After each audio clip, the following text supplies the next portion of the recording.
की आवश्यकता है जो उसके सामने ना झुके और ना ही टूटे।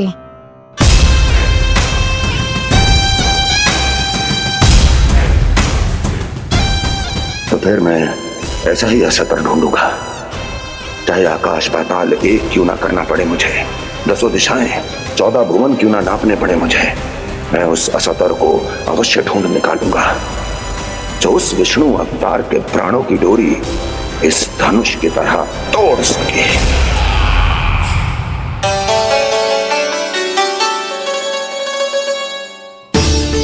थैंक्स पापा, मैंने मैया को वचन दिया है कि जब तक नहीं चाहेंगी मैं वन नहीं जाऊंगा, इसलिए आप मुझे मारने के लिए कोई शक्तिशाली असुर ढूंढने में व्यस्त रहो। कुछ दिन तब तक मैं व्यस्त रहूंगा अपनी मैया की सेवा करने में।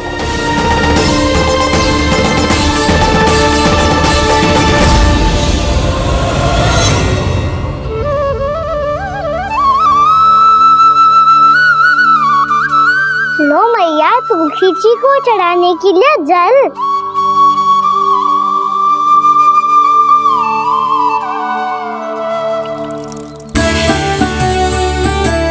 लो मैया, और आटा।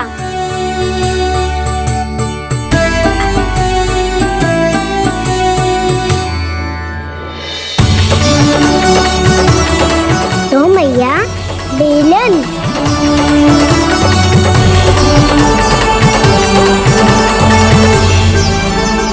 ले तनिक खा ले। ओ मैया, भूख ना लगी है। बिना भूख के खाने से क्या लाभ? और तेरा जब पेट तो कह रहा है कि उसे भोजन चाहिए। और लाभ कैसे ना लल्ला? भोजन का लाभ है ना, तन को पोषण मिलेगो, स्वास्थ्य बनेगो, जो तेरी भुजाओं में शक्ति आ जाएगी ताऊ के जैसी, ताऊ से भी अधिक। तेरे जे केस भी लंबे हो जाएंगे। सच्ची मैया? सच्ची। माप के देख लियो नित्य दिन। तनिक खा।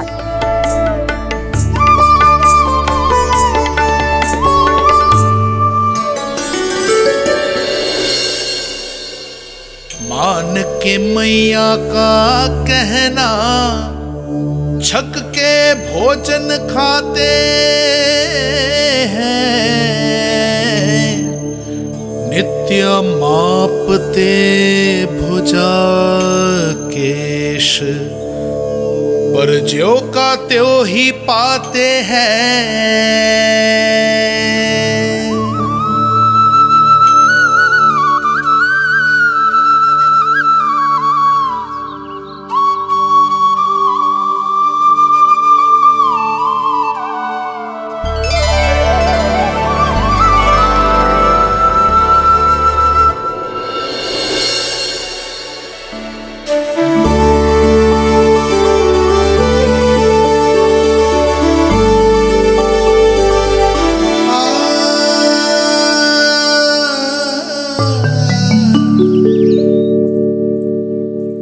ले लल्ला, फल खा ले।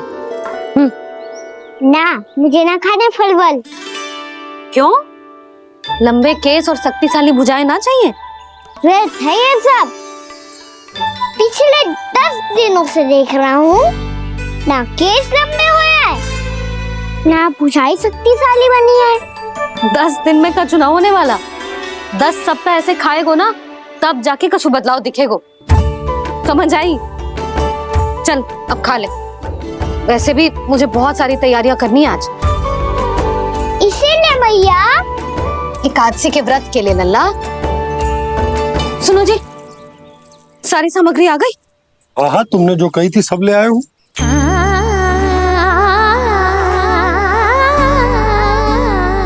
इसमें नारियल तो है ही ना, उसके बिना मैं एकादशी की पूजा कैसे करूंगी?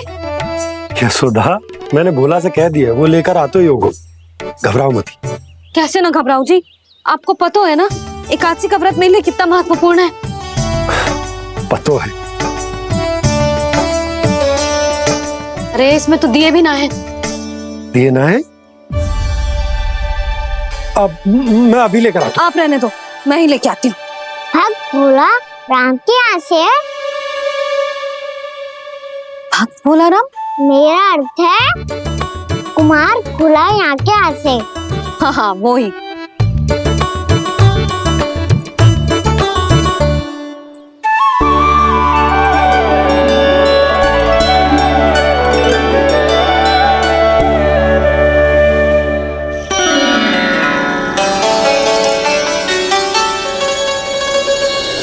श्री हरि, श्री हरि, मेरे श्री हरि।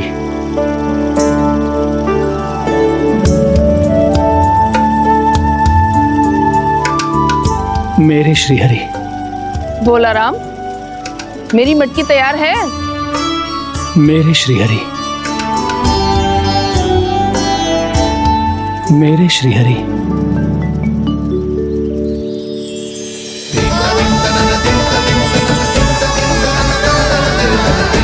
भोला राम,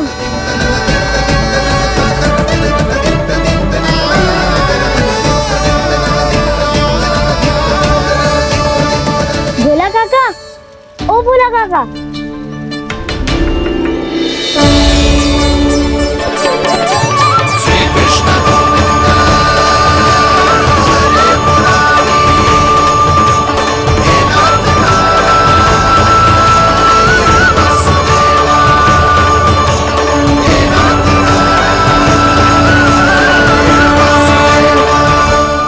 अरे श्री हरि प्रसन्न हो गए।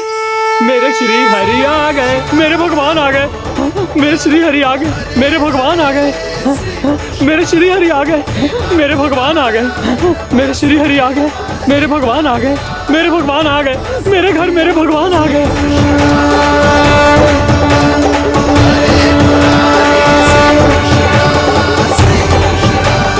मेरे घर आ गए, मेरे श्री हरि आ गए। हाँ मेरे श्री हरि आ गए। ये तो बावले थे ही, अब बालकन को भी साथ में मिला लिए। उज्जवल क्या कर रहा है? अरे ठहर जा भोला।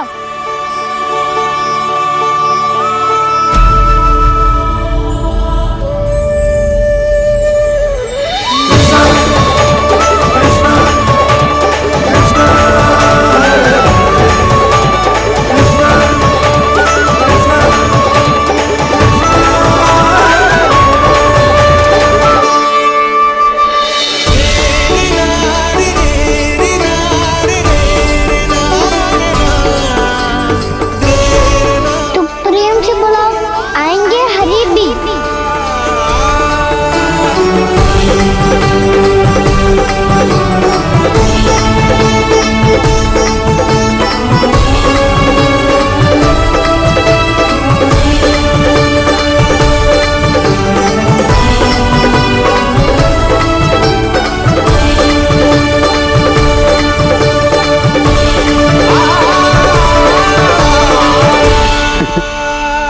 क्या वो गाना?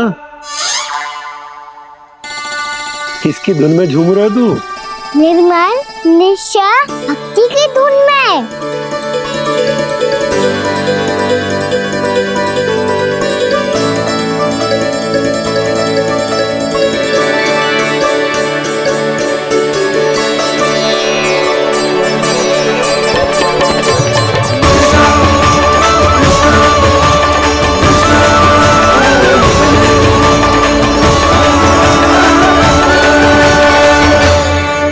अरे क्या हो गया इन्हें? बावले हो गए हैं क्या? ठहरो, कोई आवश्यकता ना है ऐसे बावलों की तरह नाचने की।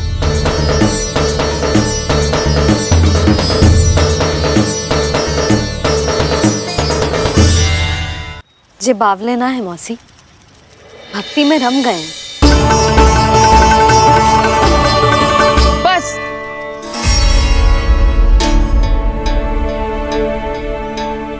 हम सब कब से खड़े हैं यहाँ, पर तुम्हें कुछ ध्यान ही ना है।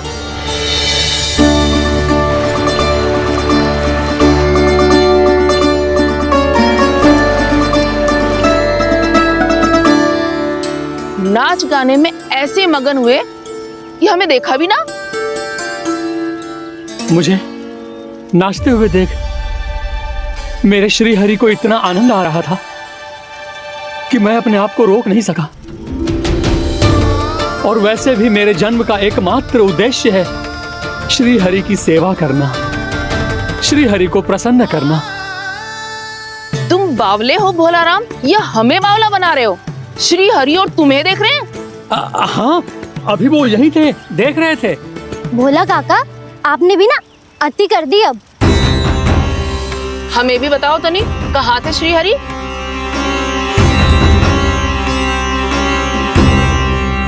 ना जाने अपना उपहास करवाने में क्या आनंद आता है इन्हें। देखो, अब तुम सच मानो या झूठ, लेकिन हमरे श्री हरि यहीं थे, इसी चाक पर अभी। हाँ, लो सुन लो इस मूर्ख की बात। श्री हरि को और कोई स्थान ना मिलो जो इसके मिट्टी के चाक पे आकर बैठेंगे। श्री हरि को और कोई स्थान ना मिलो जो इसके मिट्टी के चाक पे आकर बैठेंगे। श्री हरि को और कोई स्थान ना मिलो जो इसके मिट्टी के चाक पे आकर बैठेंगे।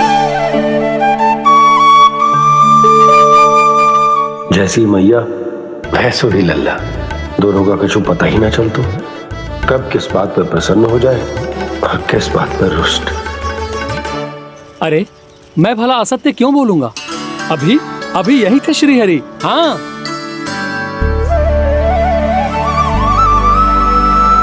हाँ, जैसे श्री हरि को तो कोई कार्य है ही ना, वो तो आतुर होके बैठे रहते हैं कब तुम हरि हरि बुलाओ और वो दौड़े चले आए। भगवान तो भक्तों के पास आने के लिए सदैव आतुर रहते हैं, बल्कि सत्य तो यह है कि भक्तों के मन में ही निवास करते हैं भगवान।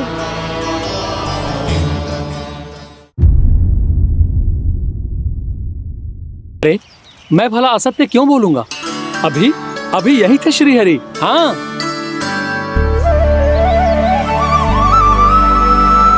हाँ, जैसे श्री हरि को तो कोई कार्य है ही ना, वो तो आतुर होके बैठे रहते हैं कब तुम हरि हरि बुलाओ और वो दौड़े चले आए। भगवान तो भक्तों के पास आने के लिए सदैव आतुर रहते हैं, बल्कि सत्य तो यह है कि भक्तों के मन में ही निवास करते हैं भगवान। भगवान तो भक्त के पास आने के लिए सदैव ही आतुर रहते हैं शंकरी मौसी। बल्कि सच्ची बात तो ये है कि भगवान हमारे मन में ही निवास करते हैं। कम से कम तू तो इसे बढ़ावा मत दे जशोदा। जब देखो जब हरि नाम की रट लगाए रहते है। हरि बोलते बोलते ऐसो बावलो होता है कि सारा कार्य भूल जाता है। 2 दिन से अपनी मटकी के लिए चक्कर काट रही हूँ।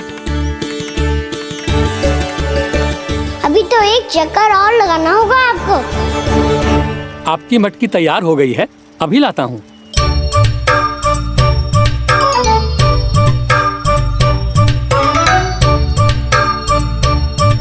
लो जी मटकी।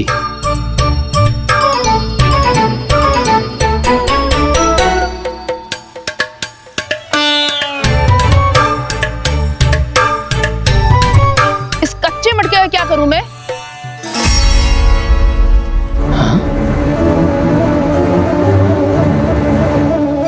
पर इसे तो मैंने भट्टी में पकाया था। अब तू ही देख ले कितना ध्यान रहता है इस कार्य पे। और कह तो है कि श्री हरि आते हैं इससे मिलने।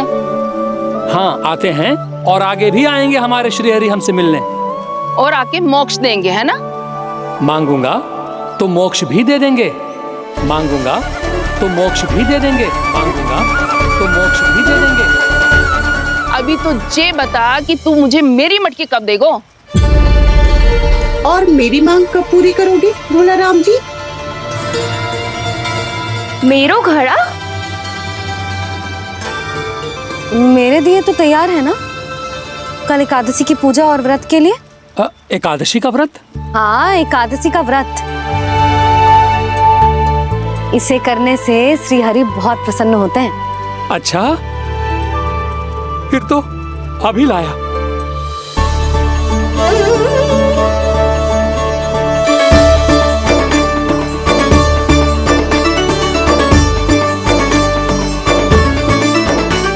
लो जी आपके दिए।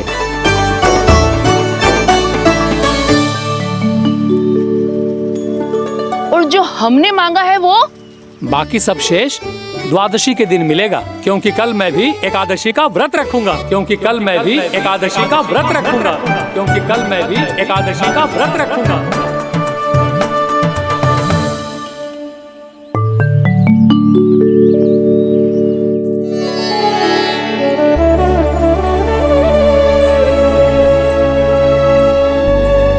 जानकी, फूलों का प्रबंध हुआ कि ना? हाँ भाभी, जे रहे। सदैव विलंब कराती है। पर भाभी इस बार तो फूल समय से ही लाई थी। क्या हुआ जशोदा, अभी तो पूजा की तैयारी ना हुई? देखो ना मौसी, ये जानकी ना कुछ छूट ही जाता है इसके कारण। एकादशी की पूजा और व्रत आते ही जसोदा भाभी इतनी वग्र हो जाती है। ऐसो क्या होगा इस पूजा में?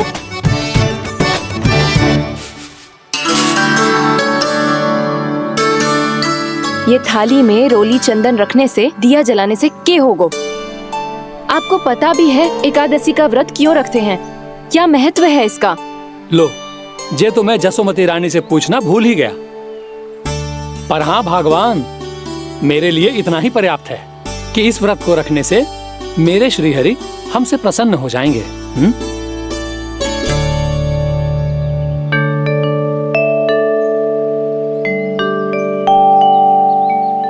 नारायण ही जाने ऐसे कैसे पूजा करते हैं जे श्री हरि की एक मूर्ति तक ना है इनके पास।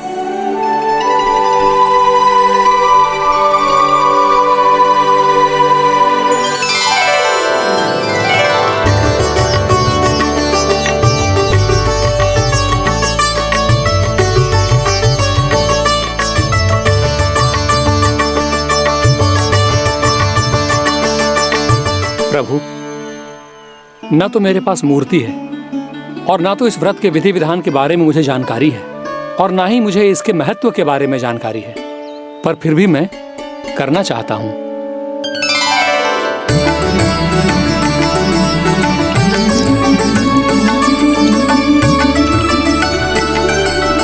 इसीलिए मैं दृढ़ संकल्प लेता हूं, पूरी निष्ठा के साथ, श्रद्धा के साथ और पूरी आस्था के साथ मैं इस व्रत को संपन्न करूंगा।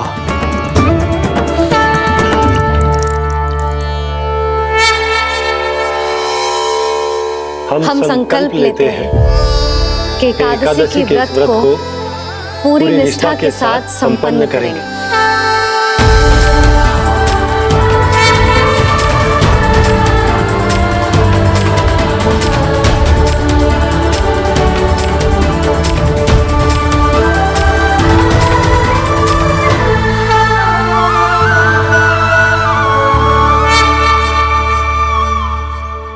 तुलसी जी के पत्ते तो हैं ही ना। श्री नारायण को तुलसी जी के पत्ते के बिना भोग ना चढ़तो है। जानकी, तुलसी के पत्ते कहाँ हैं? भाभी, मैं तो कब से यही पूछना चाह रही थी कि तुलसी के पत्ते लाऊं क्या, पर आप तो व्यस्त थी ना। तुझे कितनी बार समझाओ है ना, यदि तेरे कछु करने से किसी और की कोई हानि ना हो रही हो या किसी के अच्छे कार्य में सहायता हो रही हो तो मुझसे आज्ञा लेने की आवश्यकता ना है। समझ गई भाभी, आगे से जाना उनको। ले अभी लेकर आती हूँ।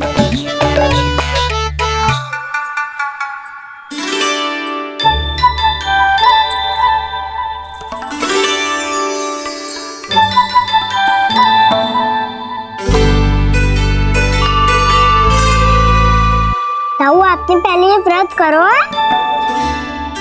आपको इसका महत्व पता है? भाभी चल। जानकी, तुमने ये व्रत करो है? फिर तुमको इसका महत्व पता है? सुमति जी, आपको पता है इसका महत्व? कान्हा, क्यों तंग कर रहे हो सबको? मैया, सबने करो ये व्रत, मुझे भी करना है।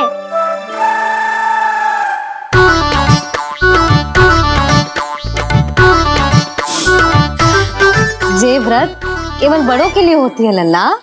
जब आप ये व्रत कर सकती हो, बाबा कर सकते हैं, ये सारी गोपियां कर सकते हैं, वो भी कर सकते हैं, तो मैं क्यों ना कर सकता? क्योंकि तू कल तक भूखा ना रह पाएगा लल्ला। जब भक्त रह सकते हैं, फिर मैं क्यों नहीं रह सकता?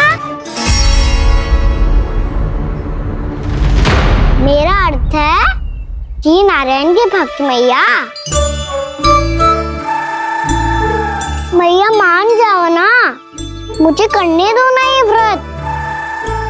अपनी लल्ला पे आप विश्वास ना है आपको? विश्वास है। अच्छा ठीक है, तू भी कर ले।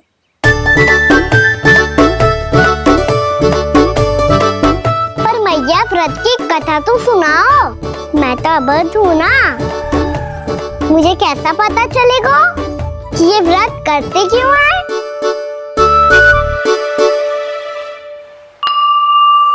प्रभु, मुझ अबोध को कैसे पता चलेगा कि इस व्रत का क्या विधि विधान होता है और क्यों रखा जाता है और इसका महत्व क्या होता है?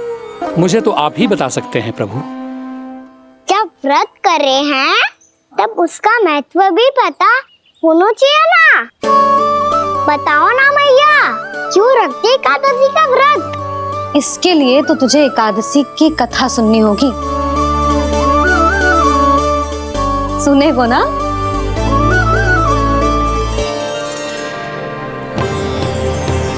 वसुदेव सुतं देवं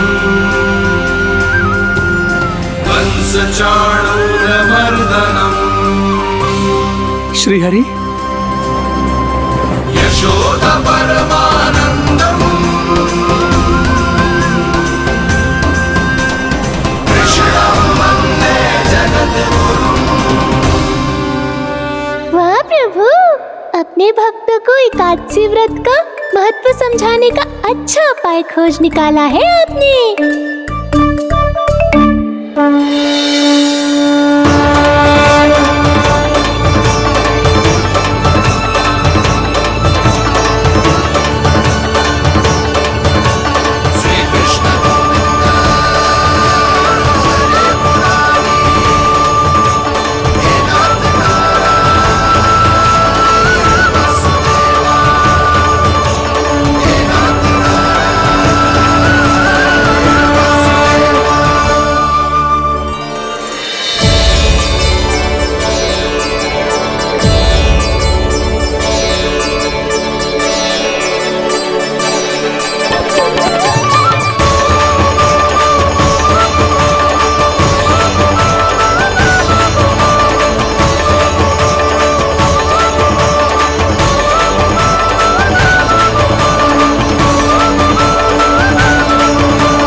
अब सब जन एकादशी के व्रत की कथा ध्यान से सुनना, तभी जे व्रत पूरा माना जाएगा। समझो लल्ला?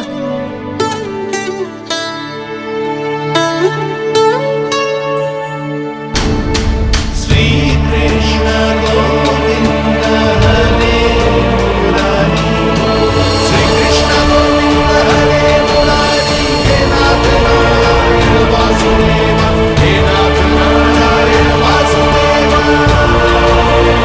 वासुदेव।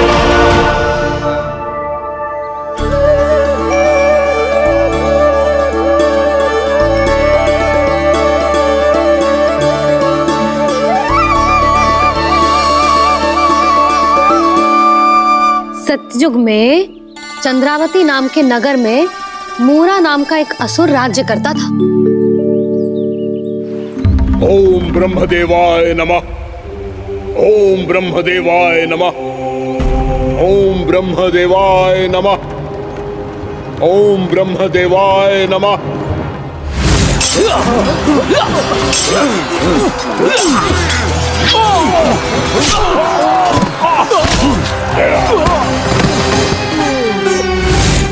ओम ब्रह्मदेवाय नमः, ओम ब्रह्मदेवाय नमः। जब उसने देवताओं के हाथों असुरों की पराजय देखी, तब वो वरदान पाने के उद्देश्य से ब्रह्मा जी की तपस्या करने चला गया।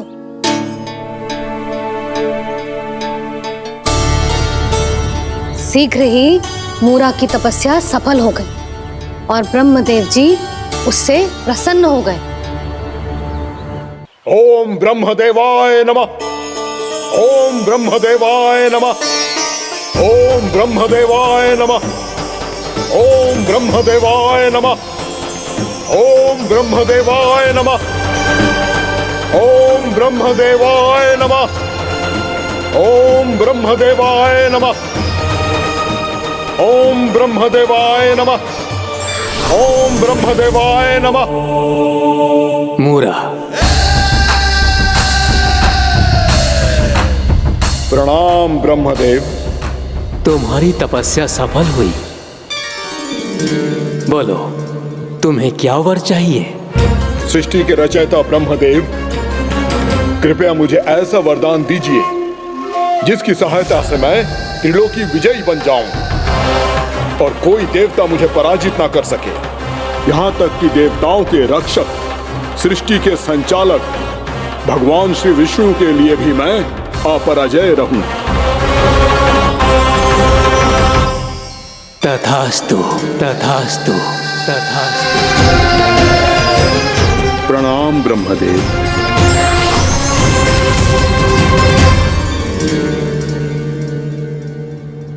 ऐसा वरदान पाकर मूरा बहुत अभिमानी होगा। यक्षों, किन्नरों, यहाँ तक कि देवताओं को भी युद्ध के लिए ललकारने लगो, पर किसी ने भी उसकी ललकार को स्वीकार ना करो, क्योंकि सभी उसकी शक्ति से बहुत भयभीत थे और उसके सामने युद्ध किए बिना ही अपनी पराजय स्वीकार करने लगे।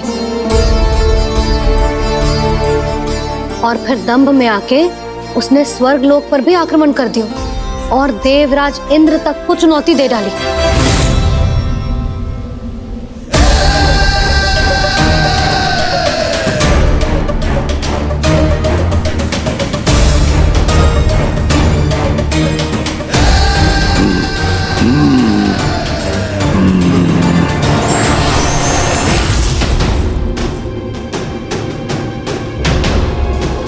मैं प्रतीक्षा कर रहा हूं देवराज, क्या उत्तर है तुम्हारा?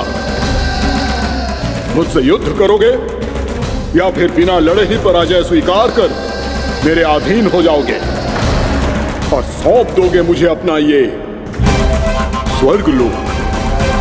सारी शक्ति तुम्हारे मुख में है या कुछ बाहुबल भी है तुम्हारे पास? मैं तुम्हारी चुनौती स्वीकार करता हूं मूरा, मैं तुम्हारी चुनौती स्वीकार करता हूं मूरा।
खैरिए देवगण, असुर राज मूरा को ब्रह्मदेव का आशीर्वाद प्राप्त है।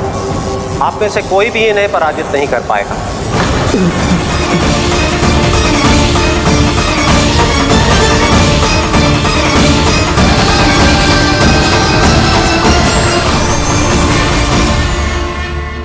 एक अवसर और देता हूं देवराज, युद्ध या अधीनता, क्या उत्तर है तुम्हारा देवराज?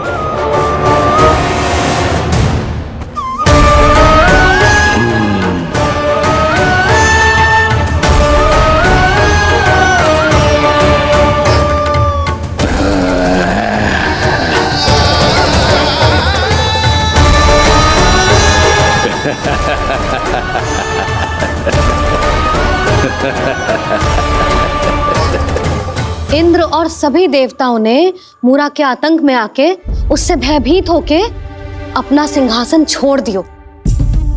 अब मूरा स्वर्ग का अधिपति बन गयो और शीघ्र ही उसने अन्य सभी असुरों को स्वर्ग में निवास करने के लिए आमंत्रित कर दिया। और इस प्रकार से वो धीरे धीरे तीनों लोकों का सम्राट बन गया। उसे किसी ने रोका नहीं मैया। ना लल्ला, इतना साहस किसी में था ही ना। और फिर ये निश्चित करने के लिए कि भविष्य में किसी और असुर की मृत्यु ना हो, वो यमराज पे भी विजय प्राप्त करने के लिए यमलोक की ओर प्रस्थान कर दियो। वो तो अपने आप को और सभी असुरों को अमर बनाना चाहता था। पर देवता और यमराज भी उसकी ये योजना समझ गए थे। इसीलिए उसके आने से पहले ही सारे देवताओं ने श्री नारायण से सहायता के लिए गुहार लगाई। अब केवल आप ही कुछ कर सकते हैं प्रभु। अभी तो मूरा केवल त्रिलोक का स्वामी है, और यदि उसने यमलोक भी जीत लिया तो वो जीवन को ही नियंत्रित नहीं करेगा प्रभु, वो मृत्यु का भी स्वामी हो जाएगा। ऐसे में पहले सृष्टि का संतुलन तो नष्ट होगा प्रभु, और फिर स्वयं सृष्टि ही नष्ट हो जाएगी। ऐसा नहीं होगा यमदेव, नियति ऐसा होने ही नहीं देगी। विधि रचेगी खेल और मैं बनूंगा माध्यम। असुर राज मुरा का सामना मैं करूंगा। बस आप मुझे चुनौती देने के लिए उसे तैयार कर लीजिए, चाहे उसके लिए आपको साम दाम दंड भेद कोई भी उपाय क्यों ना अपनाना पड़े।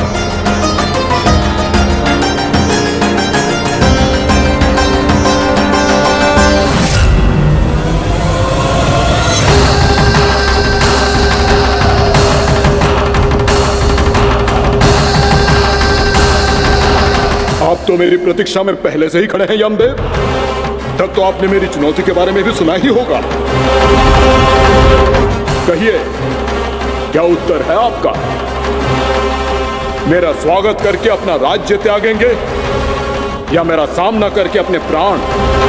असुर राज मुरा का सामना मैं करूंगा। बस आप मुझे चुनौती देने के लिए उसे तैयार कर लीजिए, चाहे उसके लिए आपको साम दाम दंड भेद कोई भी उपाय क्यों ना अपनाना पड़े।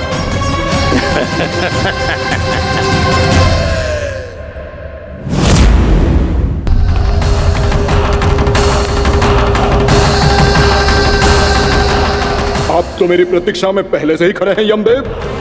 तब तो आपने मेरी चुनौती के बारे में भी सुना ही होगा। कहिए, क्या उत्तर है आपका? मेरा स्वागत करके अपना राज्य त्यागेंगे या मेरा सामना करके अपने प्राण? हे असुर श्रेष्ठ, मैं आपकी अधीनता स्वीकार करने के लिए तैयार हूं। बस एक विनती है मेरी। शर्त को विनती का नाम देकर पहलाना चाहते हो मुझे यमराज? असुर राज मूरा के सामने शर्त रख पाओ, इतना सामर्थ्य नहीं है तुम में। इसका आभास है मुझे असुरराज, पर मैं आपकी अधीनता स्वीकार करूं इससे पहले आपको स्वामी धर्म का पालन करना होगा। मेरे पुराने स्वामी के क्रोध से मेरी रक्षा करनी होगी आपको। कौन है तुम्हारा पुराना स्वामी? भगवान श्री नारायण। और छोटी माँ, मूरासुर को तो श्री नारायण से भी रक्षा का वरदान प्राप्त था ना? यही तो श्री नारायण की लीला थी बलराम। पर वो राक्षस अपने दम में जे समझ ही ना पाओ कि वो क्या भूल करने जा रहे हैं। अब पहुंच गओ भगवान श्री नारायण को चुनौती देने के लिए।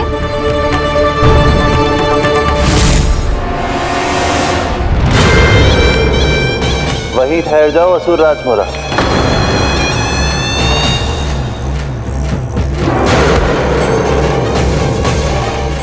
यहाँ क्यों आए? आपको पराजित करने और ये वैकुंठ जीतने, ताकि मैं यमलोक का स्वामी बन सकूं। फिर आओ, युद्ध भूमि में मेरा सामना करो।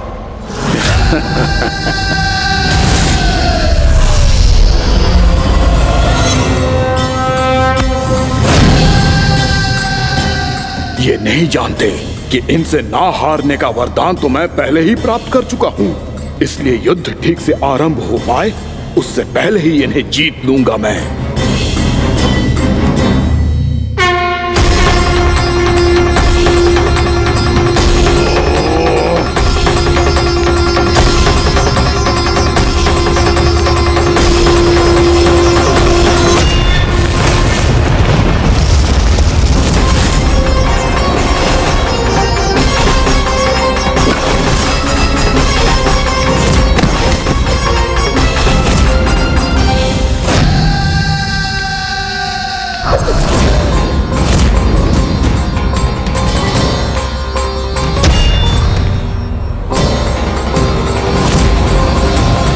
और इस प्रकार जे युद्ध वर्षों वर्षों तक चलता रहो।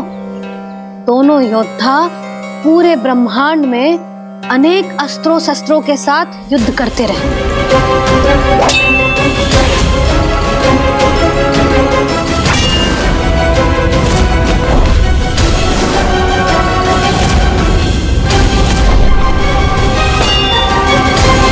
फिर क्या हुआ मैया?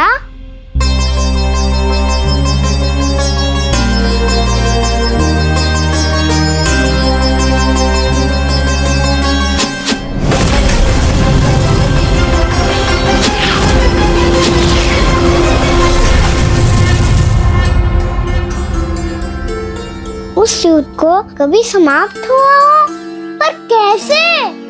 शीघ्र ही वो राक्षस थक गौ लल्ला।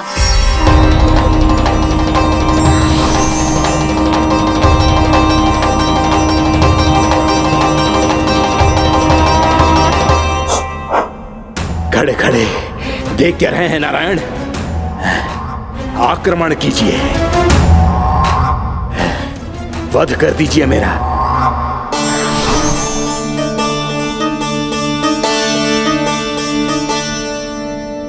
मैं तुम्हारी वीरता से प्रभावित हूं, इसीलिए इतनी थकान की स्थिति में मैं तुम जैसे वीर पर आक्रमण नहीं करूंगा।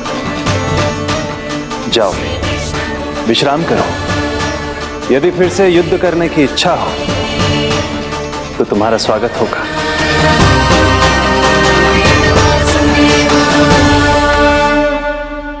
जे कह के श्री नारायण बद्रिका आश्रम चले गए और वहां हिमवत नाम की एक कंदरा में ध्यान लगा के बैठ गए। उधर वो राक्षस विश्राम करने लगो। अनेकों दिन बीत गए और अब वो राक्षस मूरा फिर से स्वस्थ होके बलवान हो गया था। उसने अपनी सारी शक्ति फिर से प्राप्त कर ली थी। श्री नारायण ने उस पर दया करी थी, पर वो फिर से श्री नारायण को छलने को तैयार होगा।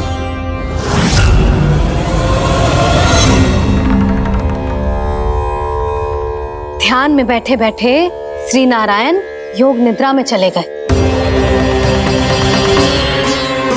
पर दुष्ट मूरा इसी अवसर का लाभ उठा के उनकी कंदरा में घुस आयो ताकि वो सोते हुए श्री नारायण पे आक्रमण कर सके।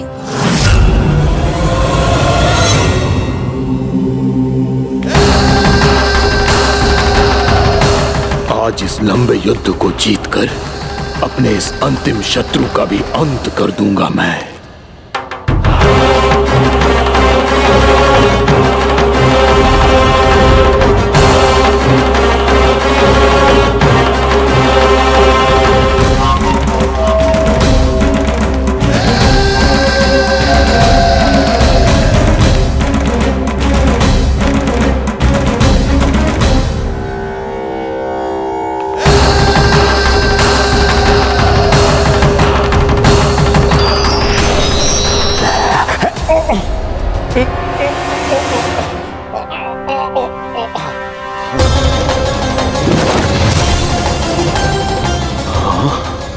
दुष्ट राक्षस, प्रभु ने तुझ पर दया की, तुझे संभलने का अवसर दिया। तू इन्हीं पर ही छल से वार करने चला है।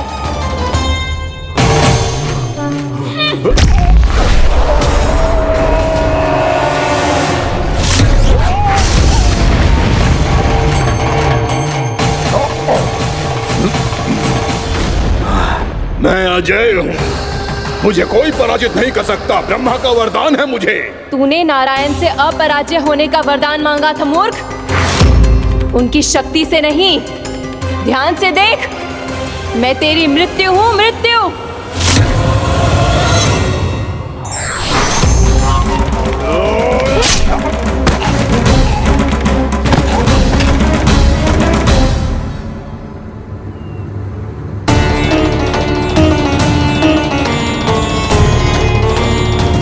देवी कौन थी छोटी माँ?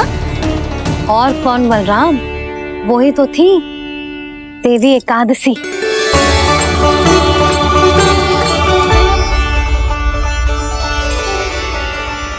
मुझे क्षमा कीजिए प्रभु, आपकी आज्ञा के बिना ही युद्ध करके आपके शत्रु को मृत्यु के घाट उतार दिया। क्षमा नहीं, आपकी तो प्रशंसा होनी चाहिए देवी। असुर राज को मारकर आपने सभी देवताओं को मुक्त करवाया है। इस पापी के अहंकार से तीनों लोकों की रक्षा की है आपने। आप एकादशी की तिथि पर मेरी एकादश इंद्रियों से उत्पन्न हुई हैं। इसीलिए मेरे सभी भक्त आपको उत्पन्न एकादशी के नाम से जानेंगे। सभी तिथियों में आपका स्थान सर्वश्रेष्ठ होगा। जिस तरह आपने राक्षस के आक्रमण से मेरी रक्षा की है, उसी प्रकार एकादशी के दिन व्रत करके जो भी भक्त आपकी कथा सुनेगा, मैं स्वयं उसकी रक्षा करूंगा। जो आपकी पूजा करेगा उसे मेरी विशेष कृपा प्राप्त होगी और उसके साथ साथ उसे मिलेगा धन, सिद्धि और मोक्ष।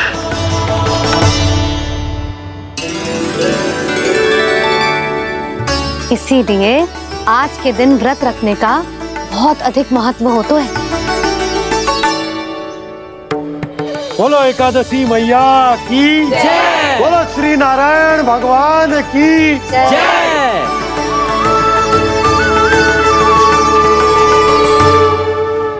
प्रभु की कृपा से एकादशी का महत्व भी पता चल गो और मेरा व्रत भी सफल होगा। अभी नहीं भूला रहा, एकादशी का व्रत पूरी तरह तभी सफल होता है जब द्वादशी के दिन उसे पूरा किया जाता है।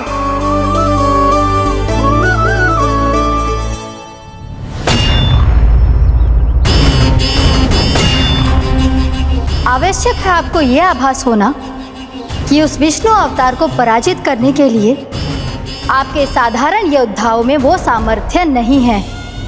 वो विष्णु अवतार कुछ अधिक ही असाधारण है।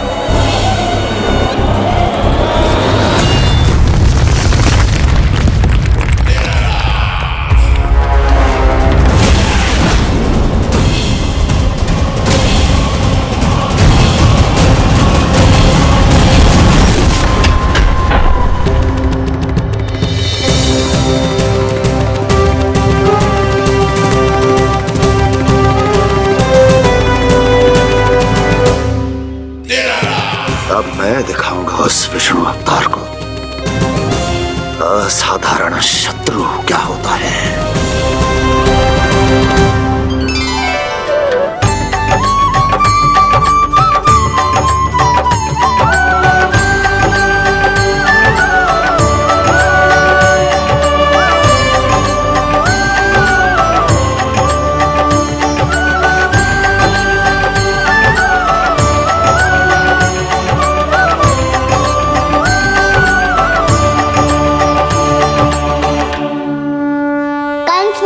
अधीर हो रहे हैं, पर मैया ने मुझे अभी तक बाहर जाने की आज्ञा नहीं दी है।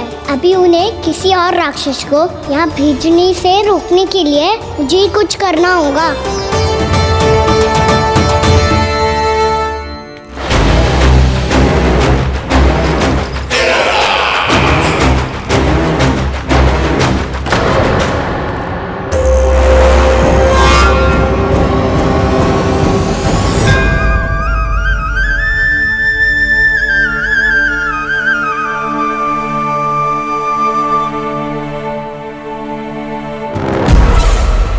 कौन हो तुम? बचपन से ही मुझे मारने का सपना देख रहे हैं, फिर मुझे ही नहीं पहचानते।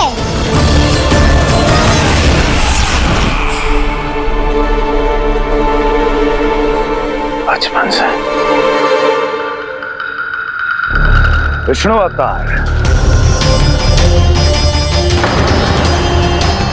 कोई कान्हा बुलाता है तो कोई मुरलीधर पुकारता है,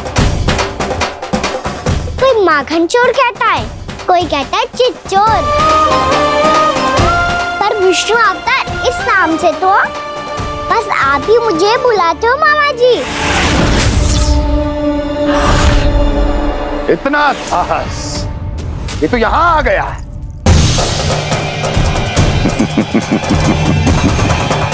यहां आ तो गया तू विष्णु अवतार, किंतु यहां से जीवित नहीं जाएगा। तेरे शीश को तेरे धड़ से अलग कर दूंगा मैं।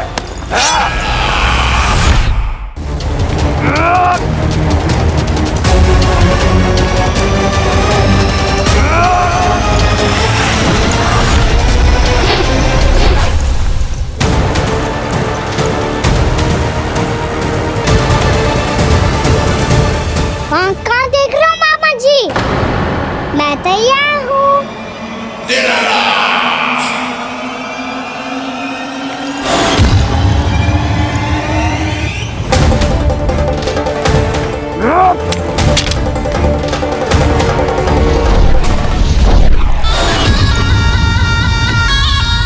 मामा जी, आप सदैव इसी तरह क्रोध में रहते हो क्या?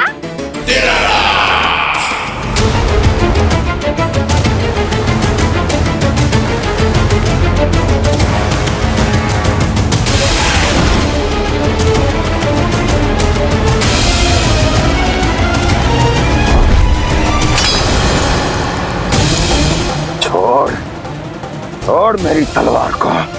छोड़ो तो तब जब पकड़ा हूँ।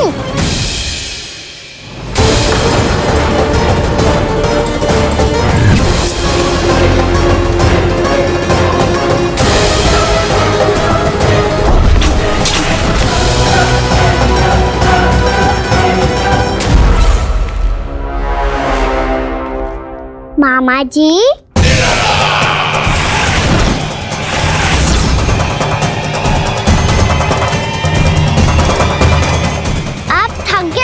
थोड़ा विश्राम कर लो। आपका तो पता नहीं, मैं अवश्य थक गया हूँ।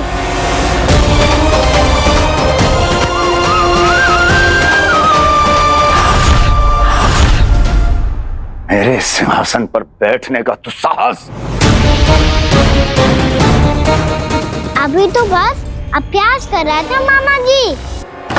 भविष्य में मुझे तो बैठना है यहाँ। आपने बल प्रयोग करके से अपने पिताजी से छीना था। मैं आज से छीन लूंगा। जो छल और बल से लिया जाए वो अधिक समय तक टिकता नहीं है मामा जी।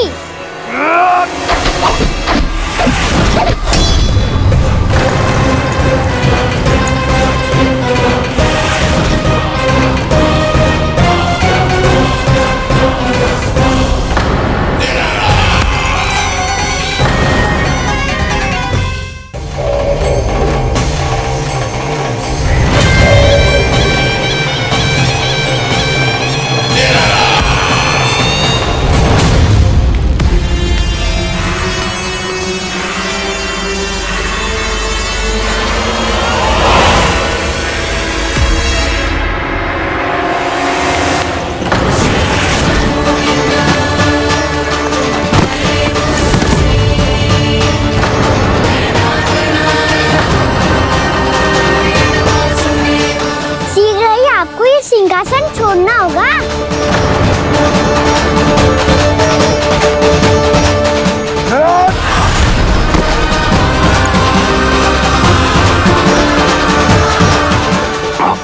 वो मेरा सिंहासन छीनना चाहता। वो आ रहा है, वो आ रहा है। सैनिकों, दुर्जन, बंद कर दो सभी द्वार और झरों के, सब के सब। इसकी हर संभावना पर इतना कड़ा पहरा बिठा दो कि ना तो कोई महल के भीतर आ सके, ना तो बाहर जा सके। मुझे महल की चप्पे चप्पे की सूचना चाहिए। जाओ।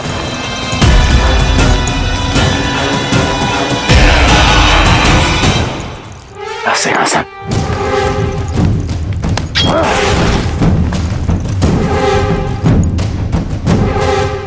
अब आ, दुष्ट मायावी, ए छलिया विष्णु अवतार, मैं कंस तेरी प्रतीक्षा कर रहा हूँ। देखता हूँ मेरे सिंहासन पर कैसे बैठता है तू। मुझे तो बस कुछ समय चाहिए था, वो मिल गया। अब करते रहिए आप प्रतीक्षा।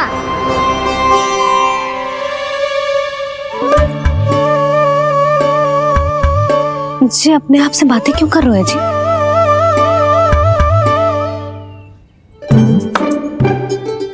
आप मुस्कुरा क्यों रहे हो? ना कछु ना। बताओ क्यों मुस्कुरा रहे हो? तुम ही पर गए हैं जी।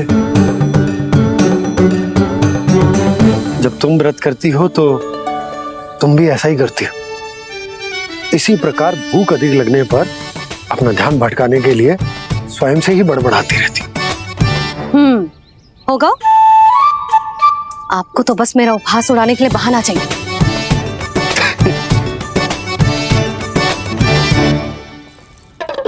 लल्ला भूख लगी है? ना मैया, व्रत करे तो भूख कैसे लगेगी?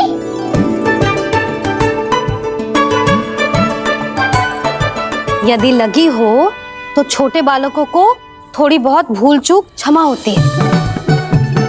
कछु ना तो फल तो तू खा ही सकते है। अब तो पूरे नियम और विधि विधान से व्रत तोड़ूंगा। कल द्वादशी के सुबह मुहूर्त के अनुसार। ठीक।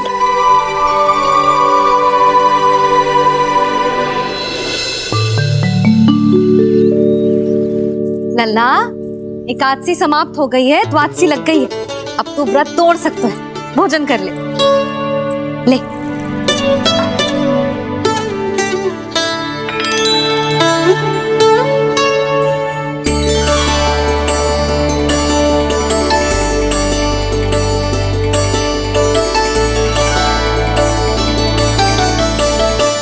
आज तो कार्य कर लीजिएगा। मैं ना चाहती कि सब गांव वाले फिर से आपका उपहास उड़ाएं। अरे इसी क्षण कार्य आरंभ करना आवश्यक ना है। कुछ खा तो लो।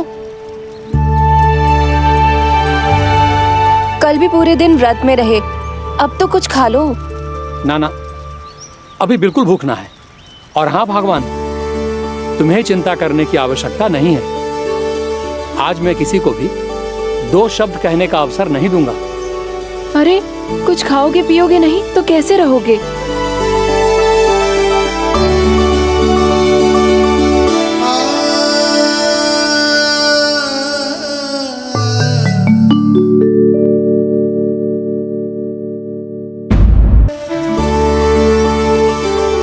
अरे इसी क्षण कार्य आरंभ करना आवश्यक ना है। कुछ खा तो लो। ना ना, अभी बिल्कुल भूख ना है। और हाँ भगवान, तुम्हें चिंता करने की आवश्यकता नहीं है। आज मैं किसी को भी 2 शब्द कहने का अवसर नहीं दूंगा।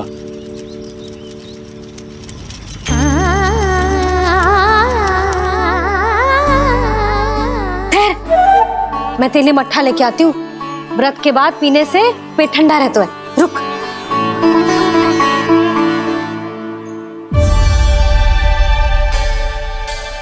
भक्तों ने अभी तक व्रत नहीं तोड़ा है, मैं कैसे तोड़ लूं? भूख कहाँ से होगी? श्री हरि नाम से पेट तो भर लेते हो। श्री हरि श्री हरि श्री हरि।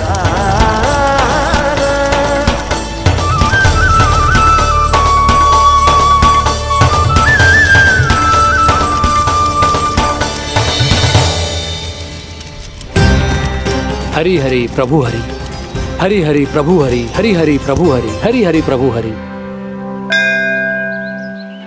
कल से अन्न का एक दाना ना गो है पेट में। अब क्या व्रत तुड़वाने भी आपके प्रभु ही आएंगे? अब क्या व्रत तुड़वाने भी आपके प्रभु ही आएंगे? मैया,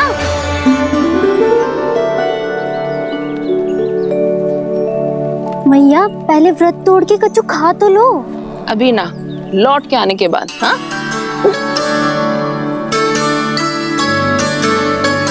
बलराम, ठहरो पुत्र, पहले कुछ खा लो। व्रत तोड़ना आवश्यक होता है। मैया ने एकादशी का महत्व बताया। लगता है मुझे सबको द्वादशी पर व्रत तोड़ने समाप्त करने का महत्व बताना होगा। हरि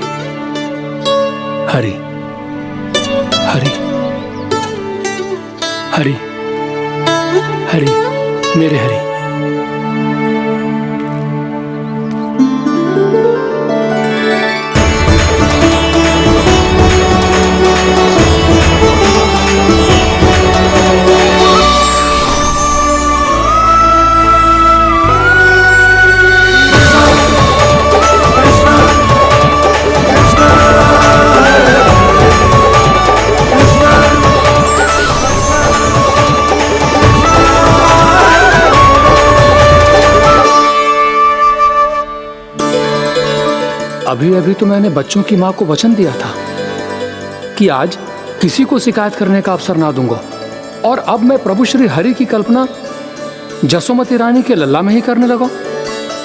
ना ना, ये ठीक ना है।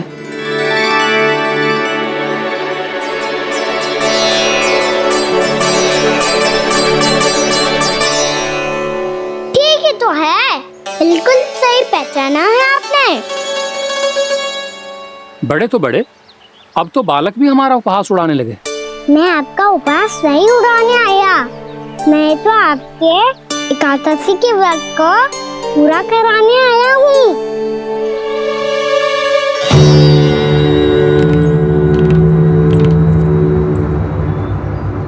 कान्हा,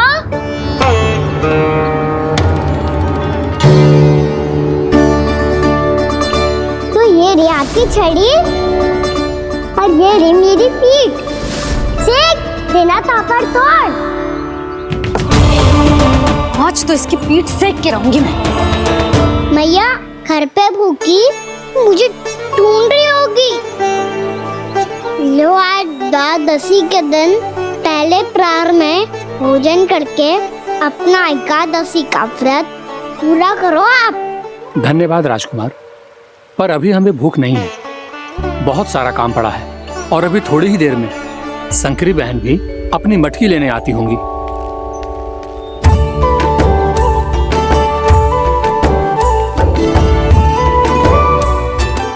पर मैं आपका व्रत पूरा कराए बिना नहीं जा सकता। भला क्यों? भक्त भूखा रहे और भगवान खा ले, ऐसा हो सकता है भला?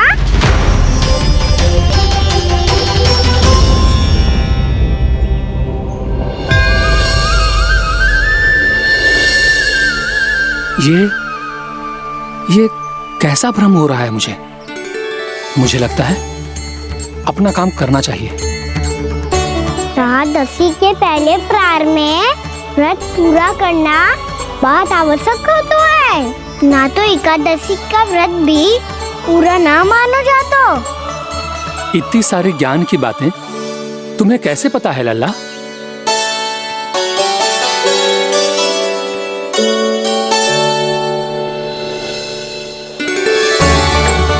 जैसे एकादशी की कथा होती है, वैसे द्वादशी की महिमा भी एक बहुत महत्वपूर्ण कथा है।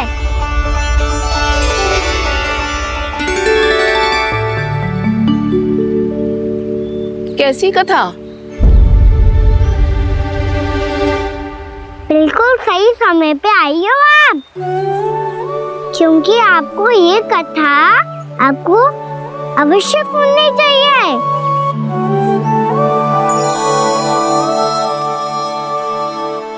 मुझे क्यों? पहले सुन तो लियो, फिर स्वयं ही पता चल जाएगा। बहुत समय पहले एक राजा हुआ करते थे, राजा अम्बरीश। भगवान श्री हरि के बहुत बड़े भक्त थे। ओम नमो नारायणाय। ओम नमो नारायणाय।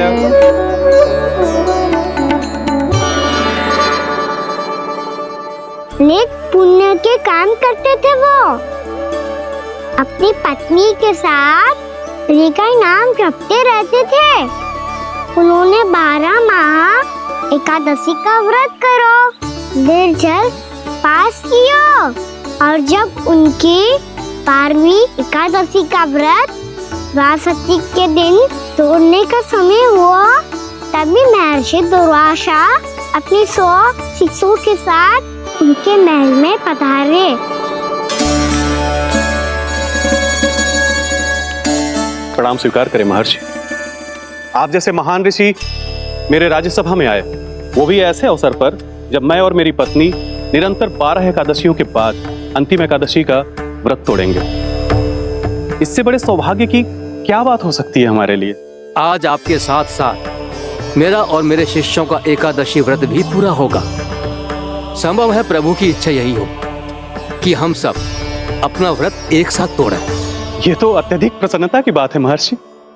तो फिर ठीक है, हम सब यात्रा से थके हैं, व्रत तोड़ने से पहले हम स्नान करना चाहते हैं। जैसी आपकी इच्छा महर्षि। जब तक आप लोग लौटेंगे तब तक आपके सारे प्रबंध यहाँ हो चुके होंगे।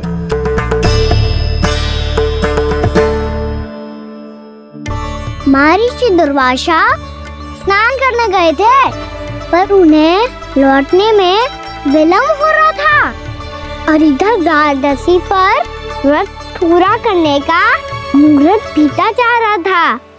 महाराज अम्बरीश बड़ी व्यग्रता के साथ महर्षि दुर्वासा के लौटने की प्रतीक्षा कर रहे थे। महाराज, व्रत तोड़ने का मुहूर्त बीता जा रहा है, बस कुछ ही समय बचा है। महर्षि और उनके शिष्यों को लौटने में न जाने कितना समय लग जाएगा। मेरा सुझाव है कि आप मुहूर्त समाप्त होने से पहले व्रत अवश्य तोड़ लें। गुरुदेव, हमने महर्षि दुर्वासा को वचन दिया है कि जब तक वो लौटेंगे नहीं तब तक हम व्रत नहीं तोड़ेंगे। इसीलिए मैं उनका लौटने के बाद ही भोजन ग्रहण करूंगा। पर महाराज, मुहूर्त यदि बीत गया और समय रहते हो नहीं आए तो महाराज आपका व्रत पूरा नहीं होगा। महाराज, आपको उसका फल नहीं मिलेगा। महाराज, 12 एकादशियों का व्रत व्यर्थ चला जाएगा। किंतु गुरुदेव, यदि मैंने भोजन कर लिया तो ये तो अतिथियों का अपमान होगा। आप उचित कह रहे हैं महाराज। भोजन के लिए उनकी प्रतीक्षा अवश्य कीजिए महाराज। पर मुहूर्त रहते हुए एक तुलसी का पत्ता और जल ग्रहण कर लीजिए। इससे आपका व्रत भी पूरा हो जाएगा और अतिथि का मान भी रह जाएगा। आपका सुझाव अच्छा है गुरुदेव।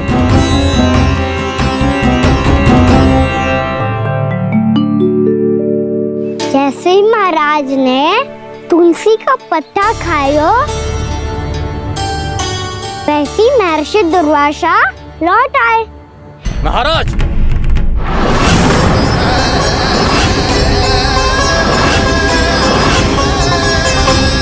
महाराज को उपास तोड़ते देखते बहुत क्रोधित हो गए।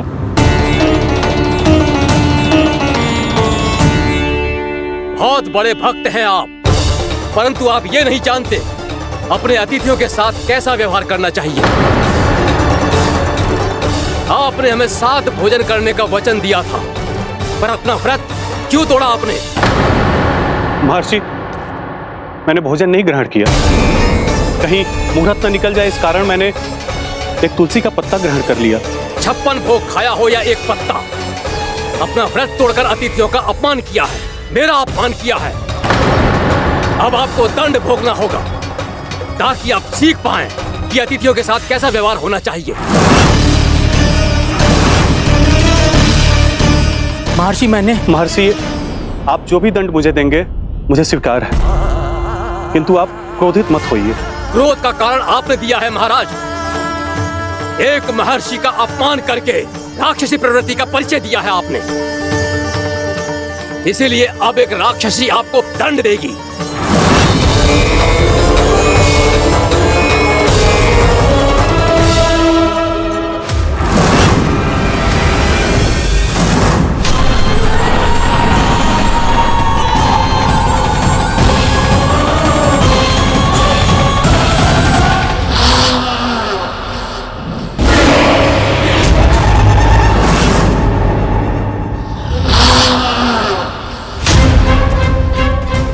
हे प्रभु, यदि मैंने सच में महर्षि का अपमान करने की भूल की हो तो मैं उसका परिणाम भोगने के लिए प्रस्तुत हूं।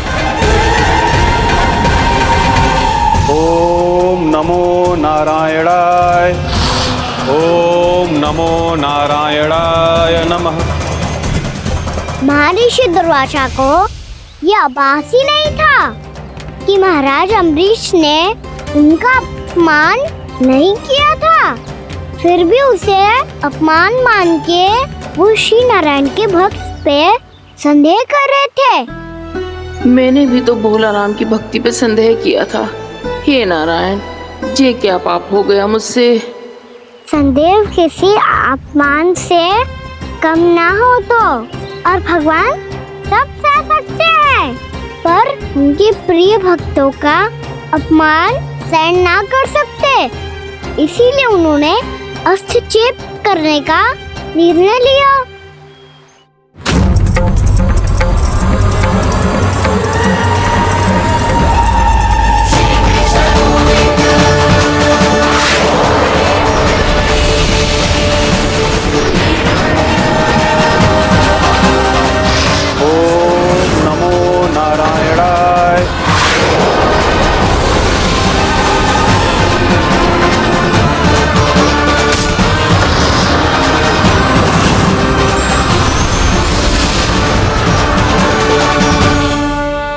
फिर भगवान का वो सुदर्शन चक्र महर्षि दुर्वासा के पीछे पड़ गया।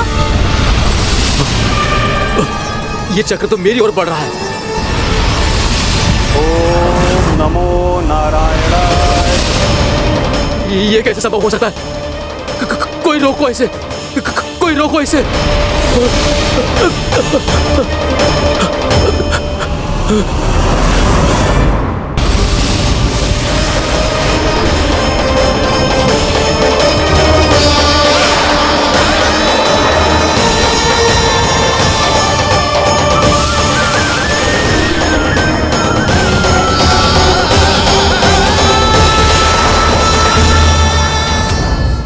चक्र से अपने प्राण जैसे तैसे बचाते बचाते महर्षि दुर्वासा ब्रह्मलोक जा पहुँचे। ब्रह्मदेव रक्षा कीजिए, ब्रह्मदेव सहायता कीजिए, मुझे बचाइए ब्रह्मदेव, रक्षा कीजिए। ये सुदर्शन चक्र मेरे प्राणों के पीछे पड़ गया है, मुझे बचाइए ब्रह्मदेव, मुझे बचाइए। महर्षि, मैं चाहकर भी आपकी सहायता नहीं कर सकता। ऐसी स्थिति में यदि कोई कुछ कर सकते हैं तो वो है सुदर्शन चक्र के स्वामी विष्णु, क्योंकि सृष्टि में केवल वही है जो इसे नियंत्रित कर सकते हैं। वो ही इसे वापस लौटने का आदेश देकर आपके प्राणों पर छाए हुए संकट को दूर कर सकते हैं। किंतु हां, मैं सुदर्शन चक्र से इतना अवश्य कहूंगा कि जब तक आप विष्णु लोक में पहुंच नहीं जाते, वो आपको किसी भी प्रकार की हानि ना पहुंचाए। आपका बहुत बहुत धन्यवाद, आपकी सदा ही जय हो।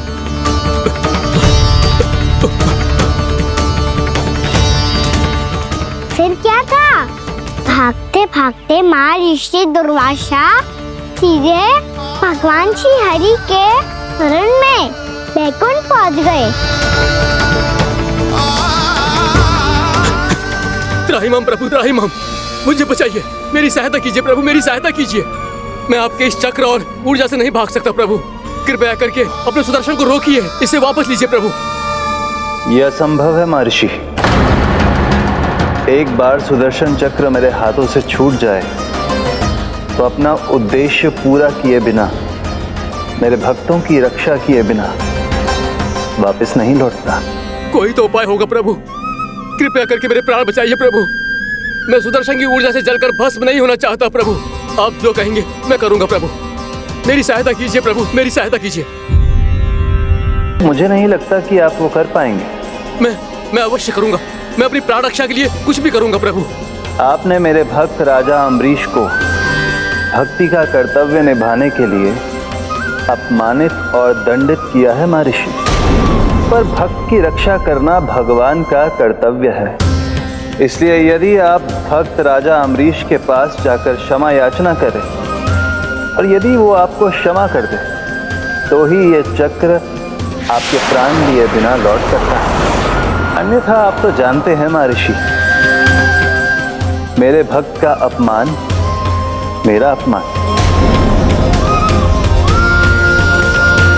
भक्त का अपमान भगवान के अपमान से कम ना हो तो है। महर्षि दुर्वासा को भी ये बात समझ आई और फिर उन्होंने महाराज अम्बरीश से क्षमा याचना की। महाराज महाराज महाराज महाराज महाराज, मुझे क्षमा करें महाराज, मुझसे बहुत बड़ी भूल हो गई महाराज, मुझसे बहुत बड़ी भूल हो गई महाराज। महर्षि, आप हमारे चरण छुए ये उचित नहीं। महाराज, महाराज अम्बरीश, आप नारायण के सच्चे भक्त हैं। मैंने आपको अपमानित किया, दंडित करने का प्रयास किया महाराज। इस अपराध के लिए मुझे क्षमा कीजिए महाराज, और इस सुदर्शन चक्र से मेरे प्राण बचाइए महाराज।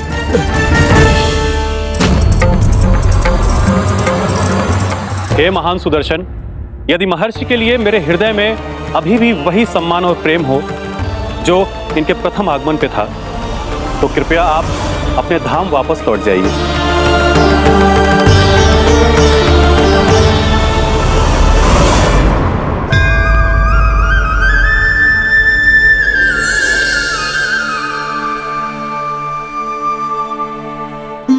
आपका बहुत बहुत धन्यवाद महाराज अम्बरीश। मैं आपको आशीर्वाद देता हूँ कि आप देवराज इंद्र के समान शक्तिशाली हों। आपकी कीर्ति का पताका 10 दिशाओं में फहराए। मेरी बस एक ही इच्छा है महर्षि कि मैं आपके साथ अपना उपवास तोड़ सकूं।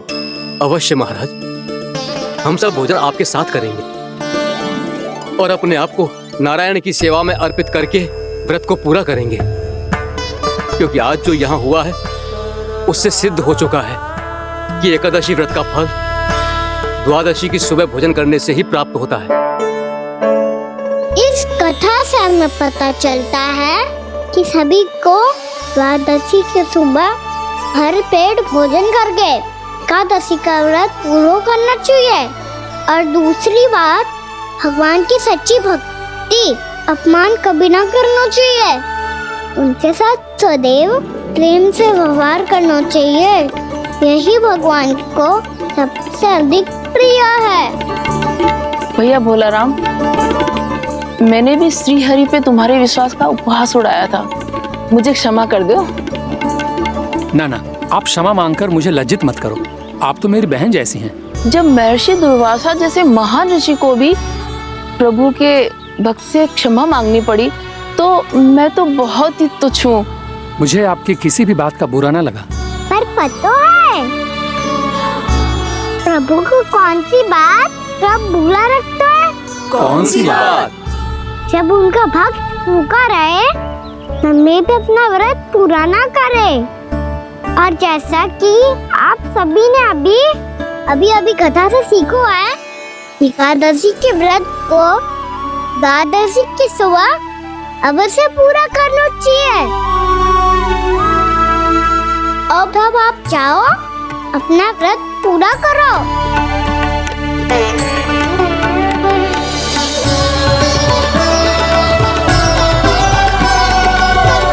मैं आपके लिए जल लेके आती हूँ।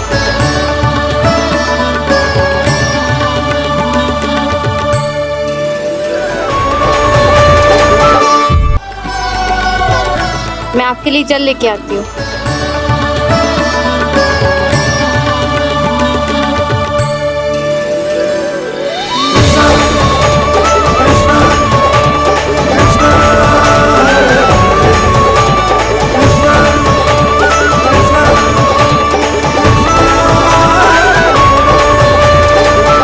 लो खाओ।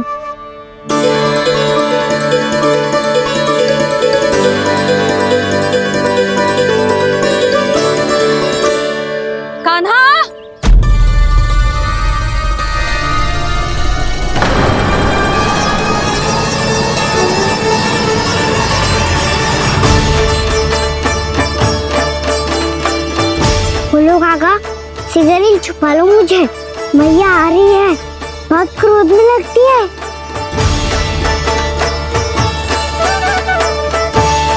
आज तो बहुत दंड मिलेगा। अभी क्षण भर पहले तो ये साक्षात भगवान के रूप में बात कर रहे थे, और अब अचानक ही ऐसे बालक बन गए जो मैया से दंड मिलने के भय से व्याकुल हैं। बोला काका, किस सोच में पड़ गए? सिगरेट छुपा लो मुझे।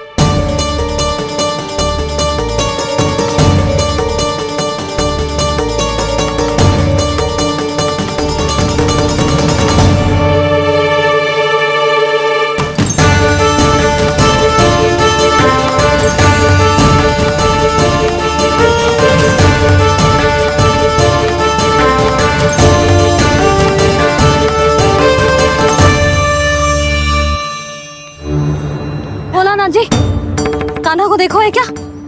मैंने तो अपने प्रभु को देखा है। मैं अपने लल्ला को ढूंढ रही हूँ, उसे देखो है आपने? वही तो मैं भी कह रहा हूँ जसोदा रानी, मैंने सिर्फ और सिर्फ अपने प्रभु को देखा है। ये तो अब भी अपनी भक्ति में ही खोया हुआ है, इससे पूछ के कछु लाभ ना है, मुझे ही ढूंढना पड़ेगा।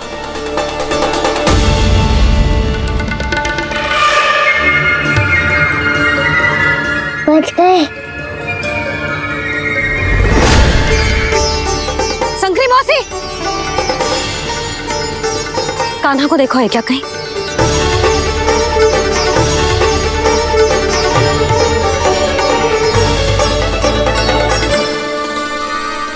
भोला काका, मुझे शीघ्र निकालो ना यहाँ से। मैया फिर से इधर ही आ रही है। सब कहते थे श्री हरि मेरे घर ना आ सकते।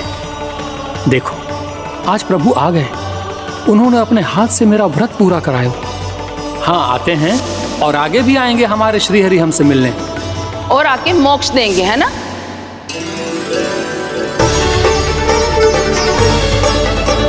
शीघ्र निकालो ना भोला काका, मैया आ रही है।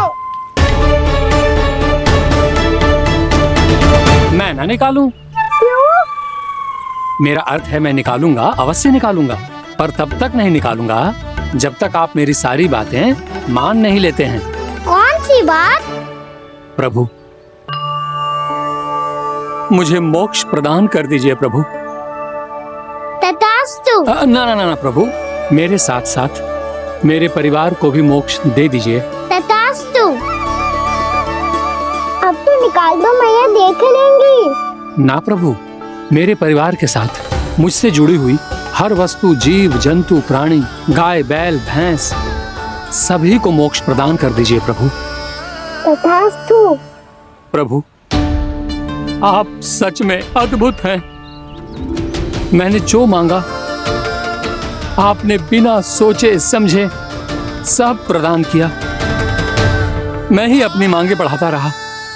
प्रभु प्रभु मुझे क्षमा कर दीजिए, प्रभु मुझे क्षमा कर दीजिए।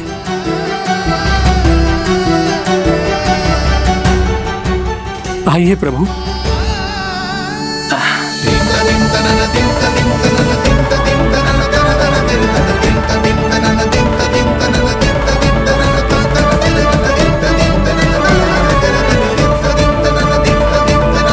प्रभु आप तो प्रभु हो, हरि हो, भगवान हो।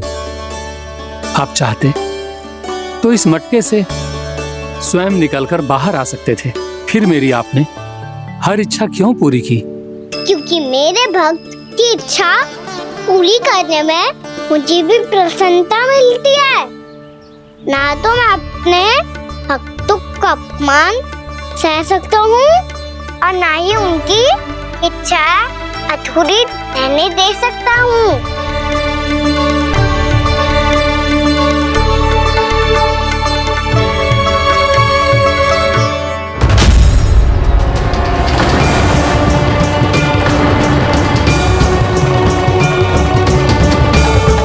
क्या कही थी तूने? हाँ, कि तू फिर से छल ना करेगा। फिर मुझे बिना बताए घर से बाहर कैसे निकलो? क्षमा करना मैया, पर जो आपने सिखाया था मैंने तो उसी का ही पालन करो है। फिर से चतुराई कर रहे हो है ना? हाँ?